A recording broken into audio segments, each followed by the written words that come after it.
आइए दोस्तों sitting arrangement के क्वेश्चन को सोल्व करते हैं। 8 लड़के विराट, रोहित, कमल, लक्ष्मण, राहुल, राम, रमेश और सोहन एक वर्ताकार मेज के चारों ओर केंद्र की ओर मुंह करके बैठे हैं। अब देखो, इसने बोला है कि एक वर्ताकार मेज के चारों ओर केंद्र की ओर मुंह करके बैठे, बोला है कि राहुल कमल के बाएं दूसरे स्थान पर है।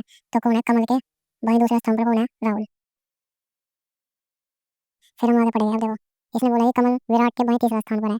तो कमल विराट के बाएं, अब देखो विराट हमने यहाँ पर लिख लिया, तो यहाँ पे कमल तीसरे स्थान पर है, इसके बाएं तीसरे स्थान पर हो जाएगा।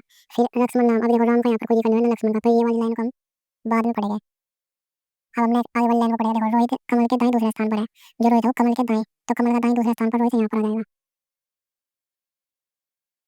अब फिर इस आगे पढ़ेगा। देखो रमेश कमल का निकटतम पड़ोसी है, देखो ना तो रमेश यहाँ पर आ सकता, ना ही रमेश यहाँ पर आ सकता। फिर आगे पढ़ेंगे। अब देखो हाँ पढ़ते हैं, विराट राम के बाएं दूसरे स्थान पर है। देखो विराट क्या है, राम के बाएं, अब राम के बाएं दूसरे स्थान पर है, तो राम यहाँ पर आ जाएगा। अब दोस्तों देखो, जो हमने लाइन जोड़ी थी ना, वो वाली लाइन को दोबारा पढ़ेगा। देखो यहाँ पर आते हैं, लक्ष्मण राम के दाएं दूसरे स्थान पर है, तो राम के दाएं दूसरे स्थान पर कौन है? लक्ष्मण, तो लक्ष्मण यहाँ पर आ जाएगा। और अब हम ये वाली लाइन पढ़ते हैं, ये कि रमेश कमल का निकटतम पड़ोसी नहीं है। अब देखो रमेश यहाँ पर आ जाएगा, क्योंकि कमल का पड़ोसी है ही नहीं। अब कौन बचा? दोस्तों बचा है हमारे पास सोहन, तो सोहन यहाँ पर आ जाएगा, तो सोहन आ जाएगा यहाँ पर।